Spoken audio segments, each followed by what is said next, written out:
The oldest and strongest emotion of mankind is fear, and the oldest and strongest kind of fear is fear of the unknown. That was Howard Phillips Lovecraft. My name is Kevin, and this is History Goon.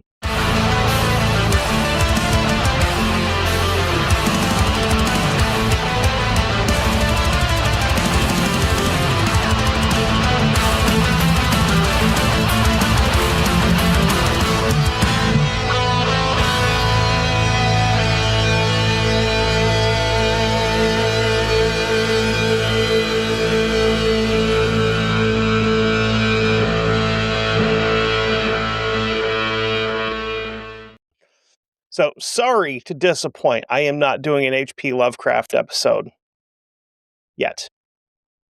He's on the list because he was a weird bastard. Also had a very interesting named cat. So we're not going to talk about that part, though. Anyway, what we're doing this week is we haven't gotten weird in a little bit. It's been since like Halloween that we got weird. So this week we're going to go to the Great White North and explore weirdness in the wilderness of Canada. During the harsh Canadian winter of 1930, battling falling snow and the biting cold, a weary fur trapper named Joe LaBelle went in search of a safe haven. When he came to the Inuit village of Lake Anjikuni, all was eerily silent. Where in previous visits he had enjoyed the warmth and company of a busy and bustling community, now there was only an empty village. Which is very strange because if you have somewhere established, especially like out in the middle of nowhere like that, you don't just up and leave it. You know, there's towns like that in Alaska also, like old mining towns that are abandoned, but this isn't that. Upon investigation, he found fires still burning, food stocks intact, and the villagers' belongings in place. Yet as the search continued, it became clear that the people of Lake Anjikuni had vanished. Stranger still, even the dead disappeared from their graves. Is that part true? I don't know. I really don't know. I couldn't tell you. That would be very strange if you're just going to abandon ship, basically, but you're going to dig up all your dead first. That part's a little weird to me. But again, this whole thing is going to be weird because I've got more than one story. So began one of Canada's most remarkable mysteries, one that continues to haunt the vast North Wilderness to this day. Claiming the title of the second largest country by sheer mass, Canada has a population of fewer than 40 million people.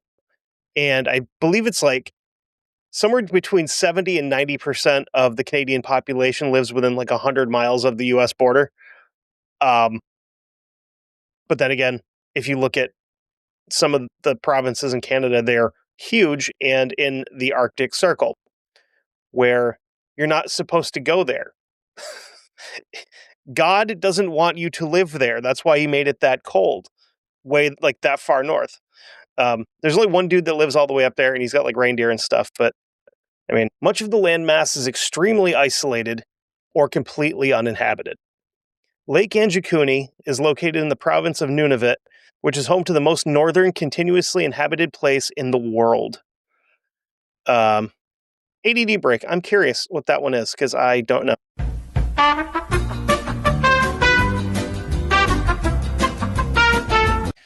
So we're back from our little ADD adventure. The town of Alert is the northernmost place continuously inhabited on Earth, and it's a little over 500 miles from the North Pole. That's pretty far up. I mean, it's the weird thing is it's only 100 feet above sea level. But I mean, is there sea that far north, or is it all frozen? I'm not an Earth scientist. I couldn't tell you. So it's kind of fitting that this story comes from a place that's so far away from civilization. Along the shores of Lake Anjikuni, the Inuit people made their homes. Connected to the Kazan River, what first attracted the Inuit people here to this area was the incredible amount of fish, especially trout and pike, both of which are very hardy fish for cold water. We have, like, you can catch, like, where I'm at, yeah, it gets cold. It's not, 500 miles from the North Pole cold. Um, but you can yank some giant pike out of the lakes up here in the winter. I don't ice fish because I think I don't know. Never been a big fan of being like, hey, let's go out and drill a hole in ice and stand over it. I'm cool. I'll just wait till it's warm and drink beer and fish that way. Thanks. But this is also a part of Canada where we start getting into very interesting supernatural things. We're kind of in the area where you'd start running into legends of the Wendigo, which is not where we're going here. I don't know. We don't know because it's a mystery. It's called the mystery of Lake Anjikuni for a reason because nobody knows what it is. Then one cold night in November 1930, the stories faded and a terrible silence descended upon the village. During that particularly hard winter, fur trapper Joe LaBelle was exploring the northern part of the country when he decided to seek shelter. He was no stranger to the area. Lake Anjikuni, in particular, was a pretty active spot for trappers and fur traders. But upon entering the village, all LaBelle found was silence. After an initial search, it soon became clear that the village had been abandoned in a hurry.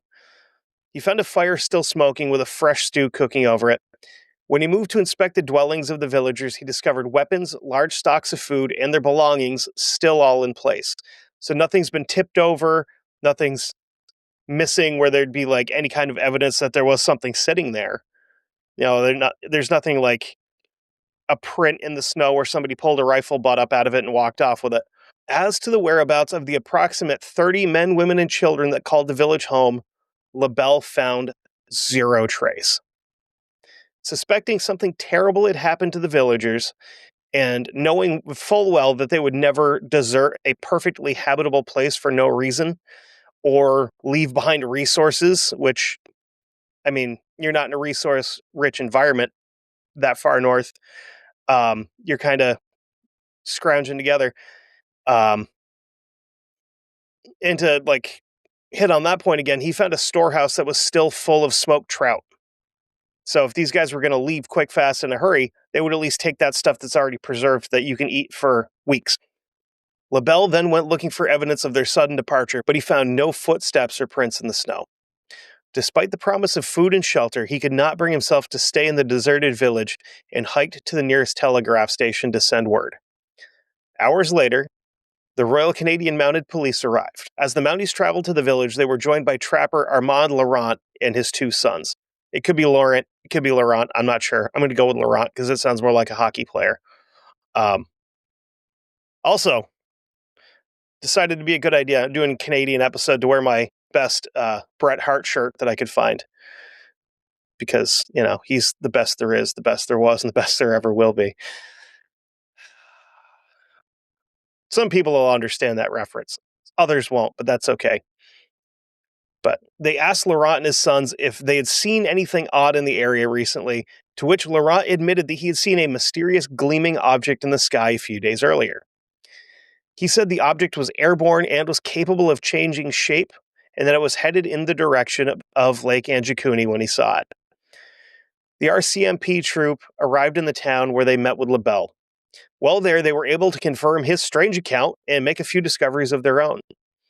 On the outskirts of town, in the village burial grounds, they found open and empty graves. The desecration of a resting place for a body is not only an illegal act in most communities, but also considered a pretty heinous thing to do, especially with native folks. They take that stuff very seriously. Which is why the joke of, the Indian burial ground exists, where, I opened a business and it just fell apart within, 2 months. Must have built it on an Indian burial ground. It's cursed land, you know. Not like Pet Cemetery, where that's the gist that they're trying to get to with Pet Cemetery. It's actually a Wendigo in that. Spoiler alert for a book that came out in 1983, or a movie that came out in 1989. But if you haven't seen or read Pet Cemetery by now, that's your fault. Just saying. Not the new one. Don't do the new one. It's not bad, but it's not I mean, you get Herman Munster in the first one. It's really good. And that creepy little kid. Ugh. Anyway, that movie is the reason that I do want a giant gray cat, though. Um, the Mounties did not believe that it was the work of animals that were, grave robbing, considering the ground was frozen solid because it's 500 miles from the North Pole, and it tends to do that. Um, and with the ground as frozen as it was, animals couldn't dig it up. You couldn't dig it up by hand. You would have to have tools. And they found no tool marks anywhere, no shovel marks, nothing like that, no pick marks. And the presence of stacked rocks next to each grave only added to their suspicions. The Mounties immediately ordered a search party for the missing villagers, but failed to find any evidence of where the missing folks were or what happened to them. They did, however, discover a pack of dogs on the outskirts of the village that had died of starvation before being covered in snow, which is sad. This discovery pretty obviously unnerved the police and the trappers, considering massive stores of food and shelter were only a handful of meters from where the dogs had been reported dead. Some historical researchers later claimed the dogs had been tied up where they were found. I don't really know. So that kind of leaves the question of how did they die so quickly when the village had only been abandoned for a couple of hours, Because you used to have fires burning, you used to have food on fires cooking. You can't starve to death that quick. As if that tale wasn't strange enough, RCMP officers stated that they saw mysterious pulsing lights in the sky above Lake Anjikuni while they were out investigating that night. Lights in the sky of northern Canada is not unheard of. I mean, it's pretty common for the aurora borealis or the northern lights to be seen there because you're so far north and the skies are very clear and you get a much better view of it than you do most other places. But these search and rescue guys have seen these before, but the lights that they're seeing now are completely alien, for lack of a better term, to them. The lights they saw were on the horizon. They were bluish and pulsing, very, very dissimilar to the northern lights. And again, just like everything else with this case, the lights were never explained. After a long investigation, the RCMP officers used berries found nearby to determine that the village had been gone for almost 2 months. So this brings up another question. Who's been using the village site if everybody was gone for 2 months, and why are they there? Where are they now? Where did they go? The first press account of the ordeal appeared in the newspaper La Paz, Manitoba, where reporter Emmett Keller first published a story on the disappearance in November of 1930. Shortly thereafter, another newspaper, the Danville Bee of Quebec, published the story as well. The report that propelled the case into the national spotlight was the article published in the Halifax Herald that named the abandoned location the Village of the Dead in its headline. From there, stories circulated to countless newspapers crossing the continent before eventually fading from common consciousness. In 1959, author Frank Edwards included the story in his book Stranger Than Science. This earns the attention of the RCMP, who now claimed that the event never even happened and that Edwards made it all up to improve book sales.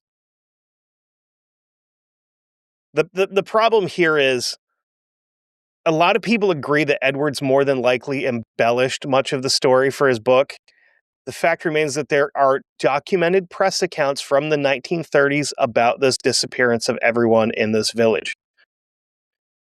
And in those accounts, I would think that during the interview, they'd go, hey, who are you that's telling me this story? Oh, I'm John Smith and the Royal Canadian Mounted Police.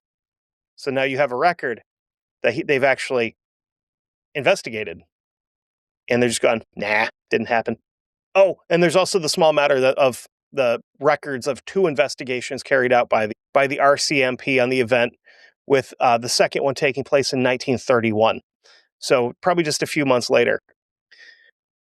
So now with interest starting to come back up in the case, research starts up again into the 2 separate investigations. So in the secondary investigation, it's discovered that LaBelle was pretty new to the Northern Territories and not the seasoned trapper that he claimed to be. It also came to light that Emmett Keller was well known to be a sensationalist journalist who had often written stories about the wild North for the sake of a dramatic headline.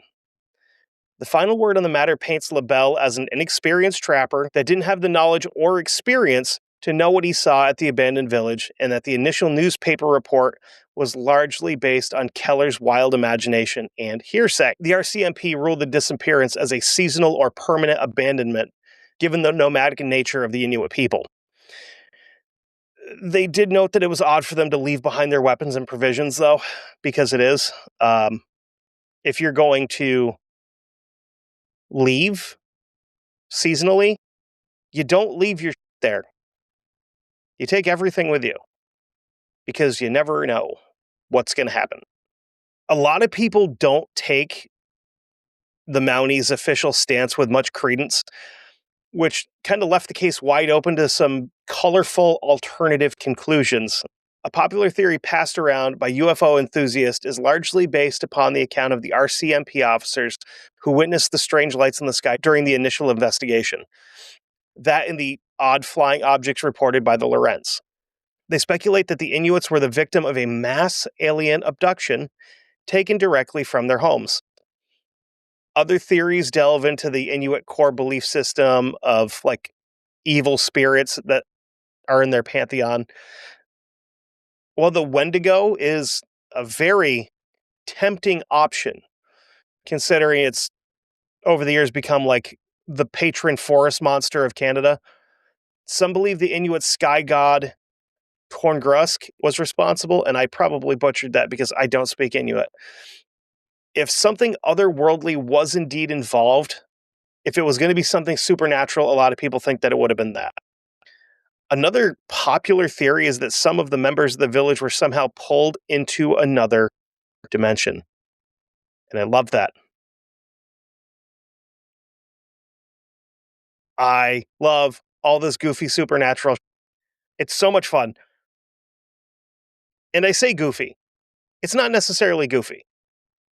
Because I do believe in a lot of this stuff, like personally. I'm not just saying that to, justify the fact that I'm doing a weird supernatural episode. I actually do believe in a lot of this stuff. I believe that there is enough evidence of it throughout history, and there's been stories about all these different things told by every culture in the world. There has to be something to it. Maybe I'm crazy. I don't know. And I know that I bill myself as a history show. It's in the name of the show. But sometimes the two can be the same thing.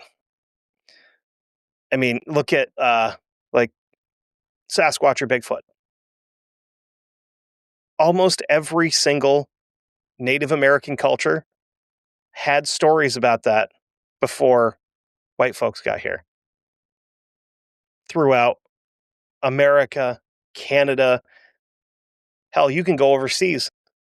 They've got stories of things like that in China, Vietnam, Korea, England, Scotland.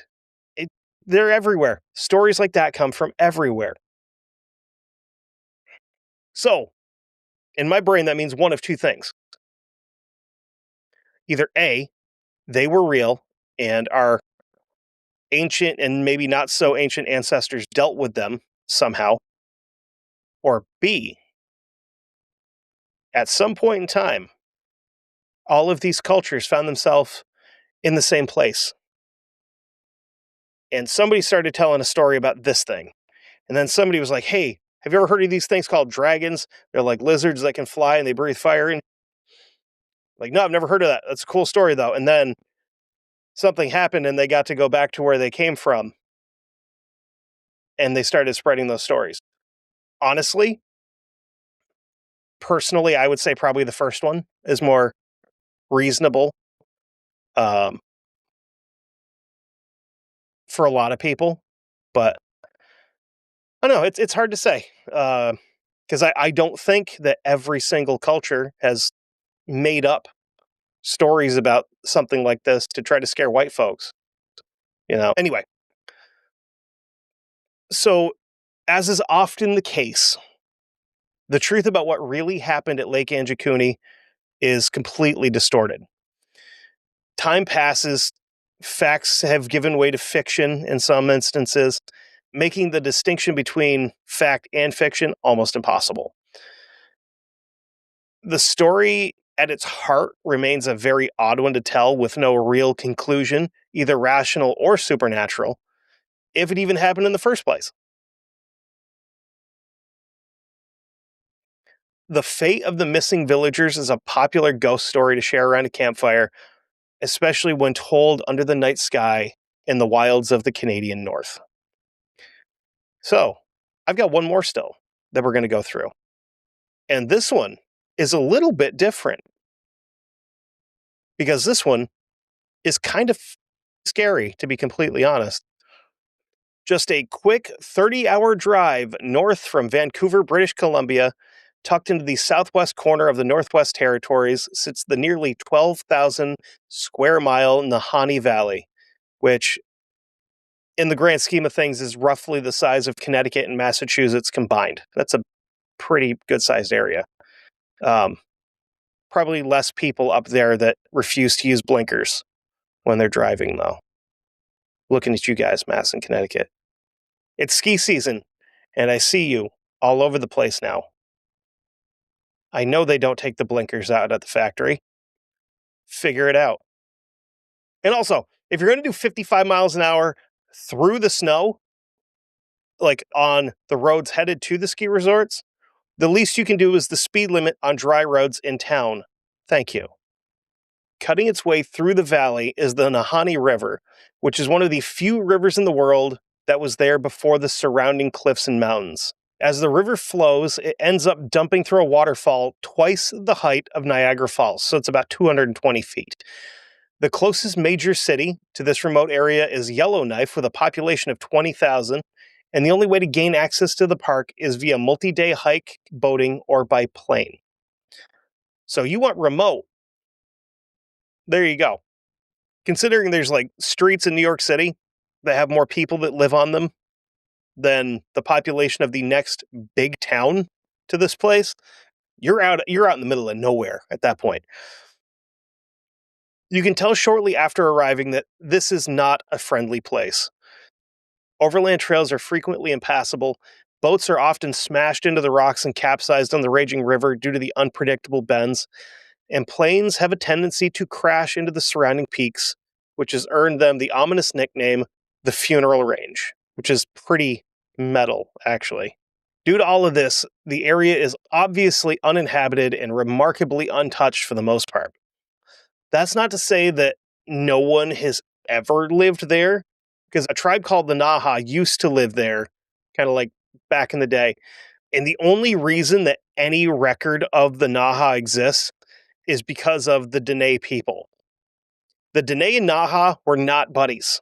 Believe it or not all the Native American tribes in North America were holding hands and singing Kumbaya and stuff before white people got here and ruined everything. Most of them were incredibly violent to each other. And again, that's something that your history teacher's not going to tell you because they're not supposed to. Because they're supposed to have been a peaceful people. But they weren't. They were all killing each other for a very long time. Told you before, I'm not gonna whitewash history to make people comfortable. I'm going to tell you the exact truth about stuff. They told stories about the Naha coming down out of the hills at night, kidnapping women and decapitating anyone who got in their way. Very peaceful, folks. So here's the thing. The Dene had finally had enough, and they sent a group of their best warriors to the Nahanni Valley, where they surrounded the camp of the Naha. As they watched from the tree line, they saw a cook fire still burning and steam rising from bowls of food. The warriors crept down into the camp and started pulling the flaps on teepees to find nobody. There was no one at all in the camp except the Dene warriors that had just gotten there. The Dene started getting the feeling that something was terribly wrong, and they bolted back home, now knowing that this place is bad news. Maybe it's because of this little incident that the Dene are said to avoid the Nahanni Valley in general. Between that and the legends of giants that cooked their meals in the hot springs, and the tribe of giants that were led by a beautiful woman, maybe that's another reason that they don't go there. This is also another very good area for some tales of the Wendigo, which we're going to get into that, just not in this episode, because that deserves its own, because there is a enormous history of Wendigo stories and sightings and encounters and all that. They maintain that there is something bad in this stretch of woods. Specifically, they say that there's something bad along a certain 200-mile stretch of the river where canyon walls swallow the shoreline and blot out the sun. There, caves dot the rocks like pupils, their shadows hiding whatever might be looking out. Now, I bet you're probably wondering, why would anyone venture out into this area in general? One word, gold. From 1896 to 1899, 100,000 people set out for the Yukon chasing the tales of riches. The trip was so brutal that only 30,000 of them made it, and those that did make it found that there was scant gold to be had, only mud, mosquitoes, and disease.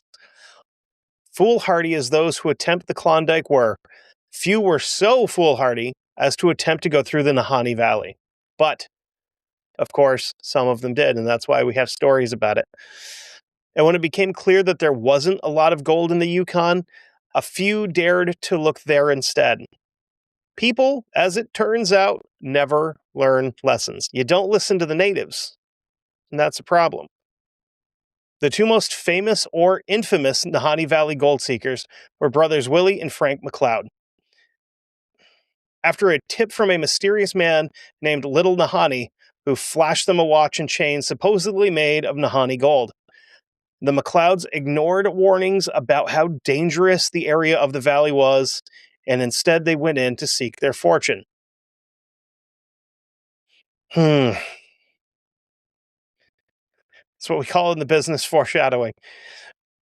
They scanned the river for weeks and found nothing. Maybe the tales of gold were a little over-exaggerated. Maybe there was no gold at all.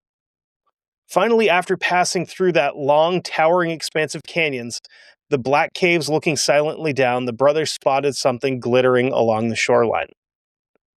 Big, fat chunks of gold. Hundreds of giant gold nuggets. It was unlike anything the brothers had ever seen. It was as if it had appeared by magic. Ecstatic, Willie and Frank pulled ashore. Sifting quickly, they packed their boats to the brim. This is it. They found it.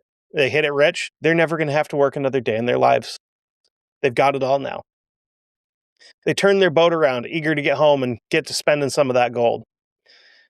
But, just as they were leaving, the rapids picked up.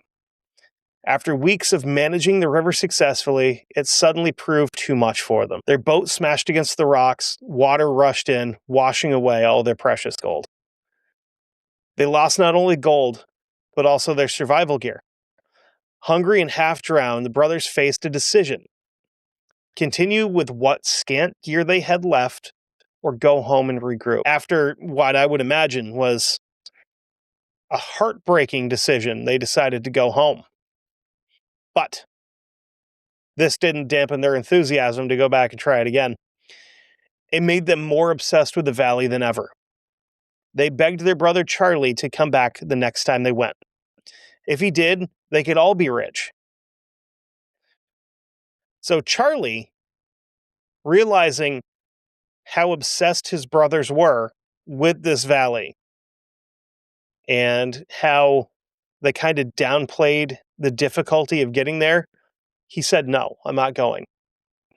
But Willie and Frank gathered new gear, hitched their packs, and in 1906 went back into the woods without their brother. A year passed. Charlie assumed that Willie and Frank they must have hit the jackpot, and they're working to make the most of it. They'd have to be home soon, right? It's been a year. Then another year passes. Maybe Willie and Frank ran into some trouble. Charlie worried over the perils of the Nahanni Valley that had made him hesitate in the first place.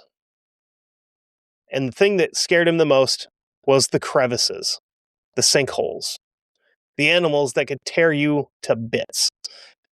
Charlie finally sets out with a search party.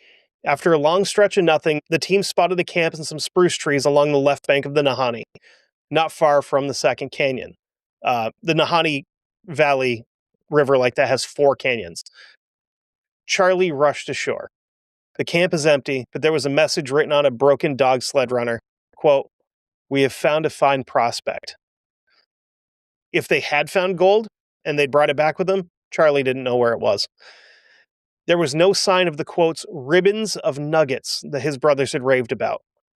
Charlie and his men fanned out, hoping to find some clue as to where Frank and Willie went. Then someone calls out. They have 2 corpses. In some version of the story, they're tied to a tree, which that one to me would mean, oh, they got robbed. Another prospector was up here and he thought that they had gold, so he wanted to rob them, so he tied them to a tree and they just died there. And another telling of this, one is on the ground, while the other is halfway into the tent with its hand extended to a rifle that it would never touch. Both men had been decapitated. The heads were nowhere to be found. That incident alone was enough to give the area of the Nahanni Valley new names like Dead Man Valley, Headless Creek, or the Headless Range. But the McLeods were only 2 in a string of uncanny deaths and disappearances. As a matter of fact, the list of similar events is so long that it's almost comical to try to go through the whole thing, especially when you try to keep in mind how few people actually visit this area. So just to run through some of these incidents kind of quickly, they include the incident with Swiss prospector Martin Jorgensen, who followed the McLeods in search of gold, as would many prospectors after them, and none of them ever found it. Spoiler alert. In 1917, his cabin was found burned to the ground, his body laying nearby, headless. In 1926, a woman named Anne Lefert disappeared from her hunting party overnight. Another hunter in the area was startled awake by a weird splashing in the river. He looked out of his tent to see a woman that matched Lefert's description. She was completely naked, scrambling up the hillside on all 4s. Rocks skittered down and splashed into the river as she went. That freaks me out. Seeing videos of people running around on all 4s, it hits that like uncanny valley part of my brain where I'm like, there's something not. I know you're just playing around and having fun, but there's something not right about that. It just gives me the heebie-jeebies, something fierce. When she turned her face towards him, he shrunk back. Her expression was horribly wrong, like a woman possessed. The hunter returned to his tent to wait out the night in a cold sweat. Lefert was never found. In 1929, another gold prospector, Angus Hall, vanished without a trace. In 1931, prospector Phil Power's cabin was also found burned to the ground with such unnatural thoroughness that there was very little left of Powers himself. What they did find did not include a head. In 1936, 2 more men, Mulholland and Epler, disappeared into the woods. In 1940, a man named Holmberg was found dead. In 1945, another miner, this one from Toronto, was found dead in a sleeping bag, also headless. Around the same time, an experienced trapper named John O'Brien suddenly went missing. After a search, he was finally found next to a campfire, frozen to death, matches still in hand. It looked like he had been flash frozen in place. Like he was in the middle of doing something and just instantly froze. In 1949, a man named Schobach was also found in his cabin. His diary showed that after 43 days without food, he wrote "Dead Man Here" on a piece of paper, nailed it to the cabin door, and went inside. At some point before 1962, a man committed suicide by setting off dynamite strapped around his waist. Holy. Oh. In 1962, an aircraft pilot miraculously survived a crash into the valley. He set up a camp a short distance from where the plane went down.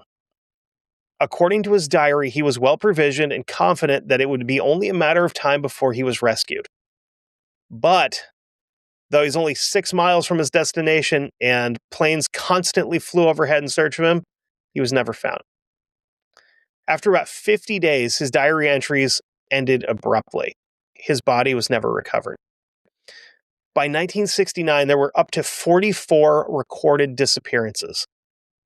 In 2005, 2 experienced bushmen, David Horsey and Frederick Hardesty, vanished from their cabin. They were found a month later in places that the search party had already combed through multiple times over. David in thick brush with unexplained burns on his arms, and Fred floating in the river. Now, again, that's another thing. If you're into any of the cryptid stuff like that with people going missing in like national parks, that's something that they generally not they, but a lot of people would contribute to like a Bigfoot attack or like something like that. Because they'll search this area for days and not find a thing. They don't find a scrap of anything. And then all of a sudden, they'll come back through that same spot and find somebody. They're all beaten up. They're crushed, twisted up in some weird way. But they weren't there the day before when like 100 people walked through there. Very odd. Very odd. And again, I know I've plugged it before. I would highly recommend the Missing 411 book series. Get the books. Get at least one of the books and buy it directly from I don't remember the name of the website. But if you're going to buy them directly from there, because Amazon, they're going to charge you double what you would pay if you just ordered it directly from the author's publisher. Ask me how I know. Their families were not happy with how the investigation into their deaths went. And they were pretty unnerved and didn't have any closure at all. David's stepbrother said this, quote, "There were bullets shot all over the place and there was a gunshot in the floor. The picture is bigger than just 2 guys, one who died of hypothermia and the other who died of drowning. There was something else that happened before all that came down." Yeah, there was. It sounds like something tried to get into their cabin and they tried to fight it off and they probably lost. Another woman, this one named May Lafferty, disappeared from a hunting party with her in-laws. Search parties found articles of clothing left one by one as she walked off into the woods. Her trail disappeared in impossible places along cliff edges or the banks of the stream rushing too fast to get close to, only to reappear further on or on the other side of these creeks. Like a few of the others, Lafferty was never found. Besides being a hotspot for uncanny deaths, the Nahanni Valley is also a hotspot for sightings of strange lights and quote-unquote aerial phenomena and UFOs. Obviously, this means that quite a few people blame the disappearances on aliens or extraterrestrials or interdimensionals or whatever. Then there's ghosts, which possibly the vengeful spirits of the Naha, who knows? Some others suggest that the valley may be a place where the veil is a little bit thinner, or even that it's an entrance to the hollow earth, which we have to do the hollow earth at some point because that is wild. But those aren't the only possibilities. In addition to the Dene mentioning what they called white walkers and spirits shrieking in the dead of night, they also told stories of fearsome, hairy giants who used to live in the caves in the canyon walls. Giants, for lack of a better term, were led by a pale chiefess that would kill and eat anyone who set foot in their territory. The hairy men might also just be your stock standard Bigfoot, who have been reported multiple times in the valley, or maybe people are confusing them with a long-thought extinct bear dog creature called the Wahila, which is a native name for something called the Amphicyonidae.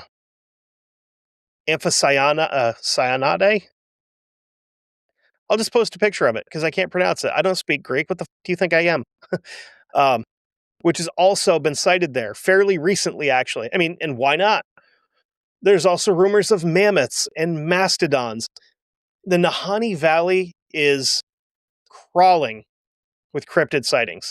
Not just cryptids, like I said, with the mammoths and mastodons, and even that bear dog, those are all creatures that we know existed. Those are all things that we think were extinct, even though it blows my mind to think that at the same time the pyramids were being built, there was still packs of woolly mammoths. And if they're in an area where they have a food source, they're unmolested by man, who knows? I mean, a giant predatory animal could definitely exist there. Um, with the population of deer and moose and bears and stuff like that, a large predatory animal could absolutely exist there, which means that a large non-predatory animal could absolutely exist there if it has the correct food source, which, judging from pictures of this place, it might. um, in addition to everything else that's going on, the Nahanni Valley is a bit of a geographical oddity. Along the path of the river are multiple hot springs which create warmth and allow things like cherries and roses to grow, even in the subarctic winter. This little mini, people have referred to it as an oasis, could support the life of any number of mammals. It also calls out to cold, helpless, stupid humans, beckoning them to walk into the swirling, sulfur-scented mist. So I guess now would be a decent enough time to tell you that the other name that the Nahanni Valley has is the Valley of Headless Men, uh, which is metal. Like, that's a really cool name. But yeah, that whole thing with the hot springs, if you're freezing, if you've got, what's that called? The paradoxical undressing that people do when they have hypothermia, where they think that they will warm up if they take their clothes off. There's a hot spring. I'm going to go get in that and warm up until you realize it's like 250 degrees and it boils you alive like a giant lobster. And that happens pretty frequently. There was a guy, he was like 2014 or 2015 in Yellowstone, I think, that jumped into one of the hot springs and it was like 500 degrees and it immediately killed him. Because he thought it would be cool to like film a 2014, 2015, film a Vine or something like that, if anybody remembers that. But yeah, I wanted to do a little trek into the Canadian wilderness, up into the wilds, because it's been cold here lately. As I'm recording, it's about 4 degrees outside, which, I mean, I'm sure it's colder there, but, you know, and wanted to do something weird because I like doing weird stuff, and we haven't done weird stuff in quite a while. It's been a couple of months since we've done anything weird, so we did something weird today.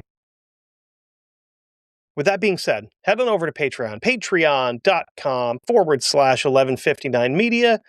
$5 a month gets you access to all of the premium programming that we bring here at 1159 Media.